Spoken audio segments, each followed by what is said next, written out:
નમસ્કાર, ટીવી 9 ગુજરાતીમાં આપનું સ્વાગત છે। ન્યૂઝ બુલેટિન સાથે હું છું શિવાની। સૌથી પહેલા વાત કરીએ મહત્વના સમાચારની તો વડાપ્રધાન નરેન્દ્ર મોદી વાઇબ્રન્ટ સમિટમાં ભાગ લેવા માટે મહાત્મા મંદિર પહોંચી ગયા છે। આજે પીએમ મોદી 5 રાષ્ટ્રના પ્રમુખ સહિત 125 મહાનુભાવોની હાજરીમાં વાઇબ્રન્ટ ગુજરાતની 9મી સમિટનું ઉદ્ઘાટન કરશે। વાઇબ્રન્ટ સમિટના 16 વર્ષમાં અત્યાર સુધી 76,000થી વધુ એમઓયુ થયા છે, જ્યારે ખરેખર રોકાણ 11 લાખ કરોડ રૂપિયાની આસપાસ થયું છે। આજે ઉદ્ઘાટન કાર્યક્રમમાં વડાપ્રધાનની સાથે મંચ પર ટોચના 19 ઉદ્યોગપતિઓ હાજર રહેશે। 15 દેશો પાર્ટનર કન્ટ્રી તરીકે જોડાયા છે। 115 દેશોના 36,000થી વધુ પ્રતિનિધિઓ અને 26,000થી વધુ કંપનીઓ ભાગ લેશે એવી જાહેરાત સરકાર દ્વારા કરવામાં આવી છે। આ વાઇબ્રન્ટ સમિટ પર સૌની નજર એ કારણે પડશે કે આ વખતે રોકાણના આંકડાઓ જાહેર કરવામાં આવશે કે નહીં। અગાઉ મંચ પરથી જ તત્કાલીન મુખ્યપ્રધાન મોદી અને ટોચના ઉદ્યોગપતિઓ પણ રોકાણની જાહેરાતો કરતા હતા, ત્યારે 2013 અને 2017માં આંકડાઓની જાહેરાત કરવામાં આવી ન હતી। સરકાર રોકાણની રકમના આંકડાઓને ખાનગી રાખવાનો પ્રયાસ કરતી હોય તેવો માહોલ છે। આપને જણાવી દઈએ કે 16 વર્ષમાં 8 સમિટમાં 85 લાખ કરોડ રૂપિયાના 76,000થી પણ વધુ મૂડીરોકાણના કરાર થયા હતા, પણ રાજ્ય ઉદ્યોગ કમિશનરની વેબસાઇટના આધારે 11 લાખ કરોડનું જ ખરેખર મૂડીરોકાણ થયું છે, એટલે કે આ મૂડીરોકાણ 13% જ ગણાય છે। વિરોધ પક્ષ વાઇબ્રન્ટ સમિટને એક તાઇફો ગણાવી રહ્યું છે।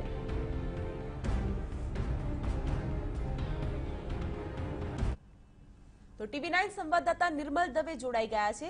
નિર્મલ, આજે વડાપ્રધાનના હસ્તે વાઇબ્રન્ટ સમિટનું ઉદ્ઘાટન, પરંતુ વાઇબ્રન્ટ સમિટ આ 9મી વાઇબ્રન્ટ સમિટ છે।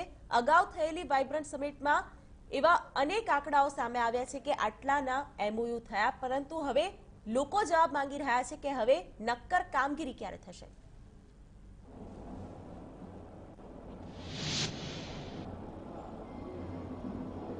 શિવાની, જે રીતે અત્યારે આપે જણાવ્યું કે રાજ્ય સરકારની જે વેબસાઇટ છે તે આંકડા અલગ દર્શાવી રહ્યા છે, તો બીજી તરફ રાજ્ય સરકારના જે મુખ્ય સચિવ છે તેમની સાથે પણ થોડા દિવસો પહેલા મારે વાત થઈ હતી।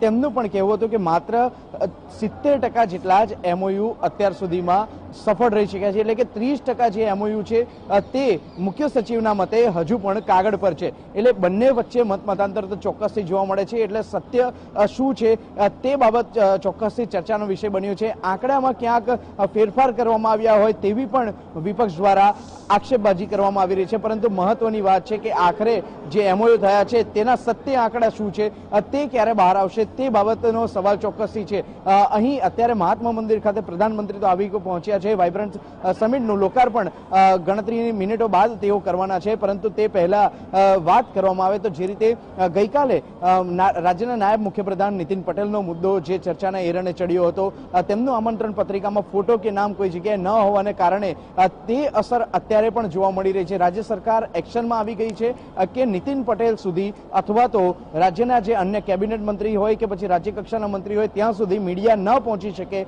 તે અંગેના પ્રયાસો કરવામાં આવી રહ્યા છે। મીડિયાને પહોંચવામાં નથી દેવામાં આવી દીધું। તમામ જે ગેટ બંધ છે, મંત્રીઓ સુધી પહોંચતા જે રસ્તા છે, દરવાજા છે, તે દરવાજા બંધ કરી દેવામાં આવ્યા છે। એટલે આ મુદ્દો ચર્ચાને એરણે ચડ્યો છે કે આખરે નીતિન પટેલ સાથે જે કરવામાં આવ્યું છે, જે ગઈકાલે નીતિન પટેલ સાથે જે ઘટના બની છે તે ઘટના જાણી જોઈને કરવામાં આવી છે કે પછી ક્યાંક કોઈની બેજવાબદારી રહી છે, તે સવાલ ચોક્કસથી ઉપજી રહ્યા છે। પ્રધાનમંત્રી અત્યારે આવી પહોંચ્યા છે પીએમ લોન્જ ખાતે, જ્યાં ટીવી 9ની ટીમે અગાઉ પણ વિઝિટ કરી હતી। ત્યાં પીએમ લોન્જમાં અત્યારે પીએમ ત્યાં બેઠા છે। તેઓ જે વિદેશ મહાનુભાવો આવી રહ્યા છે તેમની સાથે વાતચીત કરી રહ્યા છે। વિદેશી મહેમાનો જે આવી રહ્યા છે તેમનું ભારત સરકાર દ્વારા સ્વાગત પણ કરવામાં આવી રહ્યું છે। તેમની સાથે વન ટુ વન વાતચીત પણ પ્રધાનમંત્રી કરી રહ્યા છે કે આખરે ભારતના વિકાસનું જે ગ્રોથ એન્જિન છે તેને કેવી રીતે વેગ આપી શકાય, તેને ઝડપથી કેવી રીતે વધારી શકાય તે અંગેની પણ ચર્ચા કરવામાં આવી રહી છે। ભારતીય રાજકારણ માટે તો આ ચોક્કસથી વાઇબ્રન્ટ મહત્વનું સાબિત થશે, પરંતુ વૈશ્વિક સ્તરે જ્યારે ભારતને ઓળખ આપવામાં પ્રધાનમંત્રી પોતે કામ કરી રહ્યા છે તેવું લાગી રહ્યું છે, તેવા સંજોગોમાં આ વાઇબ્રન્ટ સમિટથી કેટલો ફાયદો થાય છે તે પણ જોવાનો વિષય છે। એટલે અત્યારની આ જે બેઠક છે તે પણ અત્યંત મહત્વની બની રહી હોય તેવું પણ લાગી રહ્યું છે। થોડા સમય બાદ વાઇબ્રન્ટ સમિટનું પણ લોકાર્પણ કરવામાં આવશે। બિલકુલ નિર્મલ, આગળ પણ આપણી પાસેથી અપડેટ મેળવતા રહેશું। હાલ આપનો આભાર। તો અત્યારે તો વડાપ્રધાન નરેન્દ્ર મોદી મહાત્મા મંદિર પહોંચી ચૂક્યા છે અને અત્યારે દેશ વિદેશના જે ડેલિગેટ્સ છે તેમની સાથે તેઓ બેઠક કરી રહ્યા છે અને થોડી જ વારમાં તેઓ વાઇબ્રન્ટ ગુજરાત ગ્લોબલ સમિટ 2019નું ઉદ્ઘાટન કરશે, જેમાં 15 દેશ પાર્ટનર કન્ટ્રી છે. આ સાથે દેશ વિદેશના બિઝનેસ ડેલિગેટ્સ અને પ્રતિનિધિઓ પણ આ વાઇબ્રન્ટ સમિટમાં ભાગ લેવા આવી છે. ત્યારે વાઇબ્રન્ટ સમિટમાં આ વખતે ચર્ચાનો મુદ્દો એ રહેશે કે જે MOU કરવામાં આવશે તેના આંકડા સરકાર જાહેર કરશે કે કેમ, કારણ કે અગાઉ પણ લાખો કરોડોના MOU થયા છે, પરંતુ હવે નક્કર કામગીરીની પણ લોકો આશા રાખી રહ્યા છે. ત્યારે વાઇબ્રન્ટ સમિટની ખાસ વાતો પર નજર કરીએ તો 115 દેશના 36,000 ડેલિગેટ્સ આ વાઇબ્રન્ટ સમિટમાં હાજર રહેશે. વાઇબ્રન્ટમાં 25 થી 30,000 MOU થશે, જેના 15 પાર્ટનર દેશ હશે. આ સાથે 125 મહાનુભાવોની હાજરી સમિટનું આકર્ષણ રહેશે. દેશ વિદેશના જે મહાનુભાવો આવ્યા છે તેની પણ હાજરી સૂચક ગણાશે. આફ્રિકાના 54માંથી 52 દેશ પ્રથમ વખત વાઇબ્રન્ટ ગુજરાત સમિટમાં ભાગ લઈ રહ્યા છે. 26,000 કંપનીઓની સમિટમાં હાજરી રહેશે. આ તમામ બાબતોના કારણે વાઇબ્રન્ટ સમિટ ખાસ બની રહેશે. અત્યાર સુધીમાં વાઇબ્રન્ટમાં કુલ 76,000 MOU થયા છે. તેનો આંકડો પણ ચર્ચામાં છે. 85 લાખ કરોડના સૂચિત મૂડીરોકાણના કરાર થયા હોવાનો પણ આંકડો સામે આવ્યો છે. સાથે જ 11 લાખ કરોડના રોકાણ થયાનો સરકારનો દાવો છે. ત્યારે હવે આ રોકાણ બાદ નક્કર કામગીરી શું છે તેની પણ પૃચ્છા થશે. 5 રાષ્ટ્રાધ્યક્ષો સાથે PM મોદી આજે ગાલા ડિનર પણ કરશે.